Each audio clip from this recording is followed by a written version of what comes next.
Well, tomorrow, virologist Dr. Robert Gary appears in front of the Senate's Homeland Security and Government Affairs Committee Origins of COVID. Quite a mouthful, but that is a committee that is led by Senator Dr. Rand Paul, where Dr. Robert Gary is going to be grilled about the propaganda surrounding the origins of COVID. Now, if you remember, Dr. Robert Gary was one of the authors of the Proximal Origin of SARS-CoV-2 paper, which claimed in March of 2020 that COVID could not have come from a lab. Well, it turned out that before he co authored that paper, he had previously stated that he thought COVID did come from a lab. Then it seems he was pressured by Fauci and Collins to state otherwise. Well, what type of pressure could compel him to change his tune so suddenly? Our guest, independent journalist and founder of Vote Pact, Sam Husseini, says Gary might be responsible for more than just the COVID origins cover up, but Ebola of 2014 as well, which may have come from a lab. And all of that could have been used as leverage against him. Sam, welcome to the show. Thank you so much for being here. Thank you so much for inviting me, Kim. Pleasure to be with you. So you've done an investigation into Gary and Ebola of 2014. I think the first thing that would have to be asserted is that Ebola 2014 came from a lab. Well, as we know with the case of COVID, that type of thing is very difficult to prove. What I can say is that there was effectively a cover up about the possibility of it coming from a lab in 2014.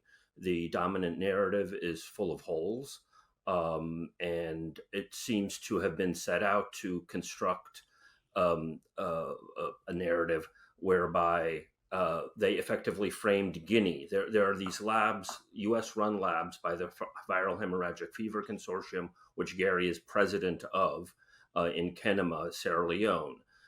They put the epicenter, the index case of COVID 2014, in a village, Miliendu, just over the border in Guinea, claiming that a 2-year-old boy playing with bats was the cause of it. Wait a minute. That already sounds ridiculous. A 2-year-old, I don't even know how to play with a bat as an adult. Yeah, How does a 2-year-old get their hands on a bat to play with? well, it's even worse than that.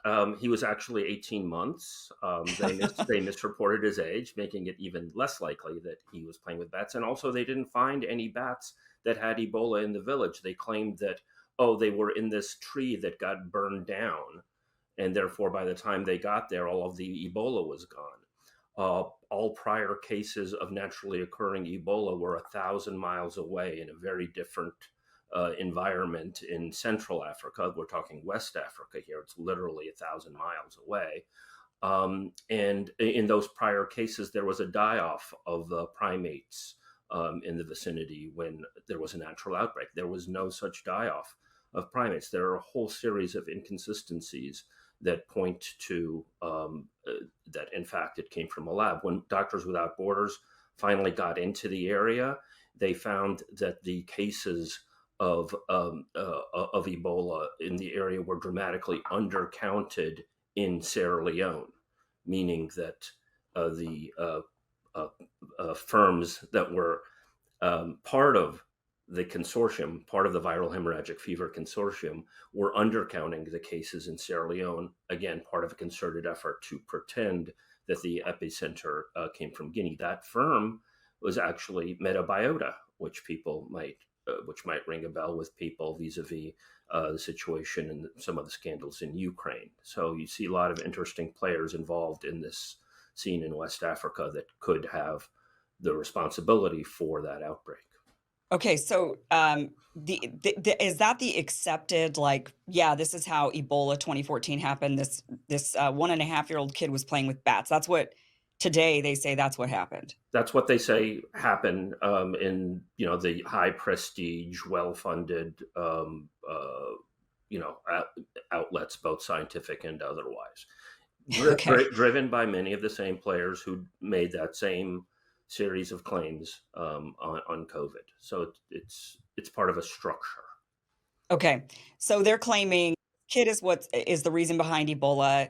They then claimed that all of the cases happened around the kid, and that's when in reality there were other Ebola cases happening around a lab, but they just weren't reporting those cases. They were instead saying, "Oh no, this happened 1,000 miles away." It just The kid and wasn't 1,000 miles. Prior cases of Ebola were 1,000 miles away. Okay. The lab and that village were less than 100 miles away. Okay. So the question was, where did the 2014 outbreak in West Africa start? Yeah. And the narrative by these people seems to be, Gary and company, seems to be to try to paint it as though it happened in Guinea to get it away from the labs in Sierra Leone.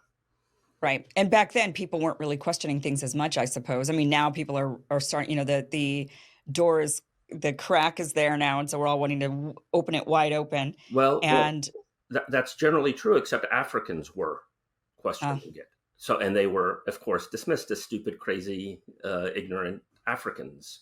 yeah, So they were kind of the canary in the coal mine as to the demonization of thinking about an outbreak and that it had a connection to a lab and being dismissed as conspiracy theorists. okay. So metabiota. This is what is metabiota? It's a firm that's ostensibly out to track biosurveillance. They were running a lab as part of the viral hemorrhagic fever consortium and were derided by Doctors Without Borders, as well as Gary himself at a certain point, of being incredibly sloppy in terms of how they were handling working on deadly pathogens such as Ebola and Lassa fever. And they were also responsible for tracking cases and were widely seen as having bungled the tracking of cases. I looked at this with virologist Jonathan Latham, and we questioned whether that was actually bungling or whether that was effectively part of a cover up in order to minimize counting the cases around where the labs were in order to lead people to think that it couldn't have lab origin. Why was there an Ebola? What were they doing with Ebola? So they were studying Ebola, and it Well, just so happened. they claimed that they weren't really studying Ebola; that they were focusing on Lassa fever or related viral, hemorrhagic fever. And but they've occasionally seemed to be making contradictory remarks. Gary's co-author Anderson, who co-authored the Proximal Origins paper, Hmm. and who is also vice president of the Viral Hemorrhagic Fever Consortium. So they're, like this. He seemed to indicate that perhaps they were working on Ebola in sort of convoluted statements that he made last year. Um, so there's a complete lack of disclosure, as we've seen in the case of COVID origins, in terms of what were they working on, when, why, and so on, as to whether or not they were actually working on Ebola at those labs. So metabiota has been around for how long? Oh, it actually has its origins around big tech. I think it's at least around 20 years old. And as I say, it played a significant role in the West Africa case, and it also played a role some people may be familiar of, and I haven't investigated this, but around Ukraine and Rosamond Seneca and the whole Hunter Biden thing that people might be familiar with. So I'm kind of surprised that more people, in right wing media who've scrutinized metabiota in that context haven't been investigating this aspect as well. So metabiota is in Ukraine as well, That's correct. and they've got what would be the what? I mean, you said you haven't investigated it, but what would be the implication of them being in Ukraine? What would they be doing there? That's Well, controversial. yes. Well, there were biolabs in Ukraine, U.S.-run biolabs that Victoria Okay. Nuland admitted to under questioning by Rubio, of all people. It's unclear to me how dangerous those labs are in Ukraine, or whether or not they're just simply a grift, just as finding just a way to get money. The labs in West Africa clearly, we're actually dealing with very dangerous pathogens. Yeah. Okay. So what is Robert Geary's relationship with metabiota They were and part. with so Ebola was that? the lab, was that a metabiota lab, very specifically just them? Right. There were a series. There was more than one lab as part of the Viral Hemorrhagic Fever Consortium. Metabiota was part of that consortium when the outbreak happened in 2014. I think they might have parted ways. There was a lot of name calling between the two of them, and then a lot of deleted tweets.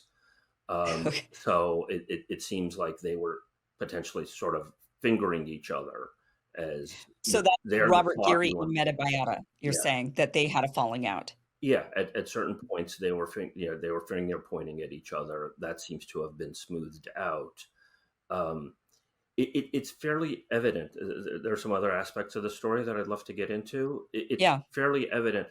Some people might have heard that the Obama administration um, put a pause on federal funding of gain of function lab work. That is work that makes pathogens more deadly. Um, that was done on October 17th, 2014. Um, that's also the exact same date that Ron Klain became Ebola czar. So that indicates to hmm, me that the Obama White House, when they became seized of the matter and focusing on Ebola, which was, probably the leading global crisis of 2014, that they suspected that it had a lab origin and immediately pulled a plug on funding of that. You can't FOIA White House documents, that's another flaw or feature of the right, system, depending on how you look at it. Um, so um, uh, yeah, so there are a lot of strains to this, both scientific and political, that indicate that one needs to investigate this. Um, Another aspect of this, if I could, you indicated that Collins and Fauci, in the emails that we now have access to, because some things you can FOIA, um, uh, uh, were pushing um, Gary on this question to flip his position from saying COVID couldn't have lab origins, uh, from saying it could have lab origins to saying it couldn't have lab origins. right. Um, there was another email in that, and people have pointed to the possibility that Fauci was using funding pressure to say, get with the company line here, Right. and that, well, may be one pressure point, but in examining the emails, there's also another pressure point. One of the emails was from another scientist in the Netherlands named Ron Fouchier, and he basically says to Anderson and Gary, well, if you think that this has lab origins, then maybe we have to examine past outbreaks, which may well be a not so veiled warning or threat to them to say, um, you know, if you want to Right. say that COVID had lab origins, then maybe Ebola 2014 had lab origins. So you're saying that the guy that wrote that email was not saying it from a perspective of real genuine curiosity of, hey, maybe we should really look around and see what else has been leaking from labs. Instead, you say that he was writing it with the tone of more of a threat. Yeah, it's important to bear in mind who Ron Fouchier was. Not a household name, but he should be. People might be familiar with his work, even if they're not familiar with his name. In 2011, he weaponized the avian flu. The avian flu is highly deadly, but not easily transmissible between people. He made it so that it was easily transmissible between people. Uh, Why is he not in jail? Exactly, exactly. If you talk to somebody like Francis Boyle, who wrote the U.S. implementing legislation for the Bioweapons Convention, he says these guys should be in jail.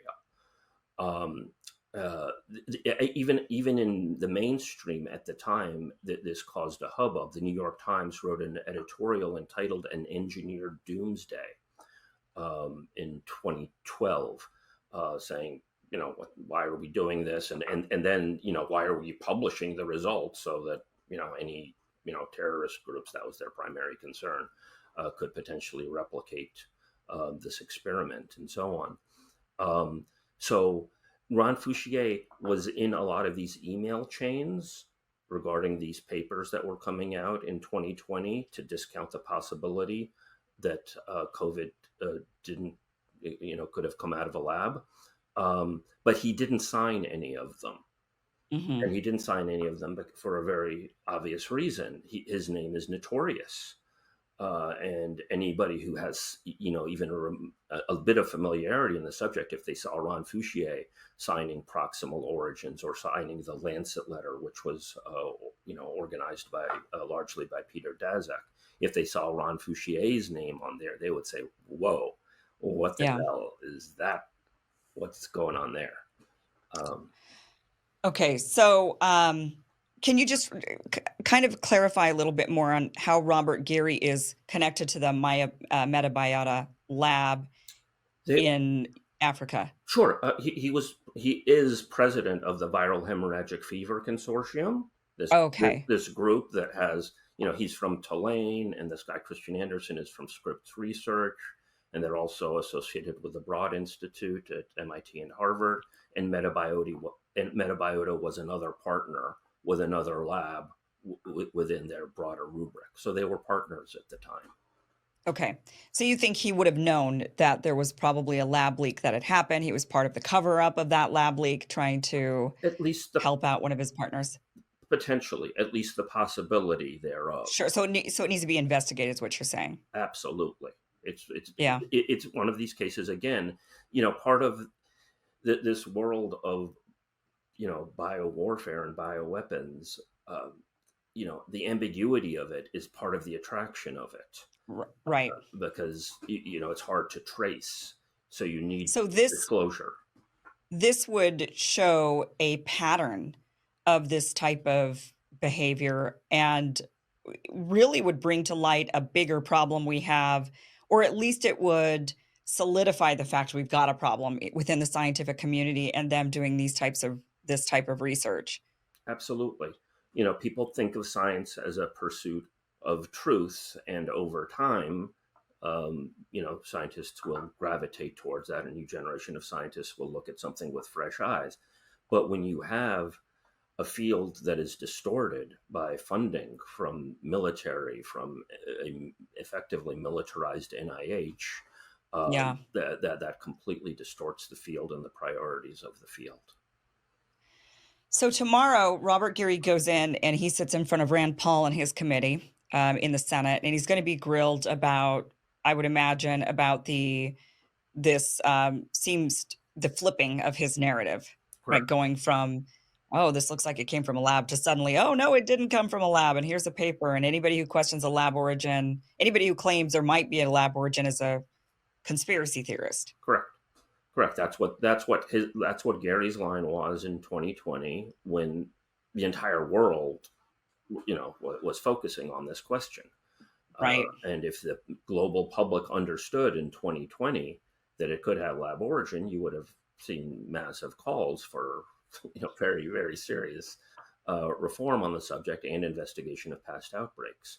By publishing proximal origins and getting the media to regurgitate that message over and over again, they prevented that eventuality. And here we are, 4 years later, finally getting, some serious hearings.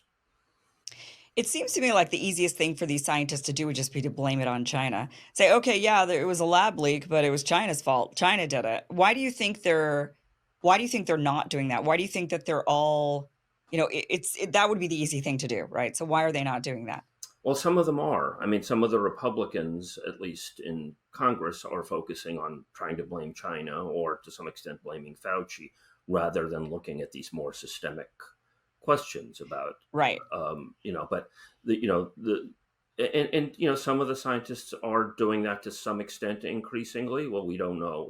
We trusted our Chinese partners. You got to remember, all of this regarding COVID was a partnership. You have Yeah. people like Ralph Barrick, who I think you've done good work on, was partners with the Wuhan Institute of Virology. Peter Daszak, through the NIH and through USAID, was effectively the money bag man throughout the whole process. So there was, deep connections between parts of the U.S. establishment and the Chinese in this. Yeah. Seems to me like the scientific community is its own, like they don't care what flag you fly kind of a thing. They're all scientists in it to do science. I mean, this almost makes it sound better than what I'm meaning it to, but they're scientists doing science. They don't seem to have a care about the nationality of the other scientists, which countries they come from. They're all in it to just do this science. The problem is they're doing really unethical science together, collectively, and as we question one, if we start questioning a group of scientists from one country, suddenly they're going to quickly and be able to point out all the other scientists from all the other countries and say, well, we've all been doing this together in the same labs. Yeah, I mean, part of the concern, I don't know to what extent these people are actual scientists or if they, have connections to. They certainly have funding from, government agencies. That they might be viewed more akin to military contractors than dispassionate scientists in this regard.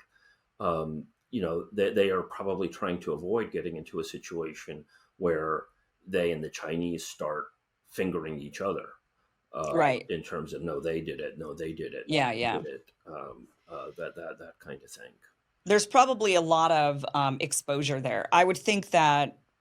Right, they don't wanna point too closely at the Chinese scientists and say, "Oh, it was their fault, they did it," because those Chinese scientists have a lot of dirt on the American scientists and say, "Oh, no, this is what they've been doing, and we've been sharing labs, and they're doing this other stuff," and so there would be a lot of knowledge.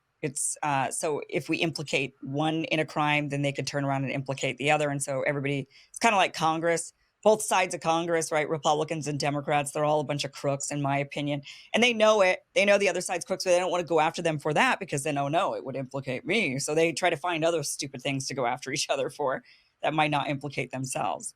Yeah, That's kind of what it sounds like we're dealing with. there is a very similar dynamic in terms of you want to be rivals, but you don't want to go after the core things that you have effectively potentially mutual guilt Right. about. The Where it becomes really tricky, and I don't know the answer to this, is so let's say I mean, what is the point of all of this? So Rand Paul's going to bring him in. We're trying to get to the point of, let's say, ultimately we discover COVID did come from the lab, that it was a lab leak, that Chinese scientists, as well as American scientists, as well as scientists from other parts of the world, were doing this together collectively. It escaped from the lab, or something happened. I mean, so what? I mean, I don't mean so what obviously this is a horrible thing. We want these scientists to stop. We don't, they ruined our lives. This, and same with the Ebola outbreak. And we also had Dr. Meryl Nass on the show at one point who says anthrax was also made in a lab and was exposed in Africa as well. And, this has been going on, it sounds like decade after decade after decade. I think that the issue would be that the military industrial complex, the national defense, the scientists would say, well, we could stop, but we don't have any control over the other countries. The other countries aren't going to stop. So it kind of puts us in I mean, what is the goal? That we can't make Okay. everybody stop. We're not in charge of them. Okay, a couple of things. There is a bioweapons convention. The problem is that there's no enforcement mechanism for it. The World Health Organization is trying to be the enforcement mechanism. I would very much argue that it needs to be from a dispassionate. For example, there's the Non-Proliferation Treaty, and you have the IAEA as the enforcement mechanism. You have the OPCW as the enforcement mechanism for chemical weapons. There is no similar organization for bioweapons. There should be. And so, what's already on the books needs to be enforced and have teeth. Yeah. The U.S. has been the lead in undermining the bioweapons convention by saying we're not making offensive bioweapons. We're only tinkering with viruses so that we'll know what the terrorists or what nature might throw at us. But that's just Right. a statement of intent. It's like saying we're invading Iraq for democracy's sake. You Right. know, Right. you don't take statements of intent seriously. Um, there's also even some of these the hearings that have been happening on the Hill that have had good people like this guy Estes from MIT has been one of the few people who said this is effectively biowarfare and we Yeah. shouldn't be doing it. But his reasoning is off. He says something like um, the U.S. and China are great powers, and bioweapons are a poor man's weapon. Why are the U.S. and China involved in this poor man's weapon? It makes no sense. We should stop it. That's wrong because Yeah. bioweapons have a unique attribute: deniability. Nice country you got there. It would be a shame if you had a dengue fever outbreak, Right. as happened to Cuba. And Cuba claims that the U.S. was responsible for its dengue fever outbreak in 1981. So bioweapons have a unique attribute that even great powers want: deniability. Um, I should say lab leak. I don't.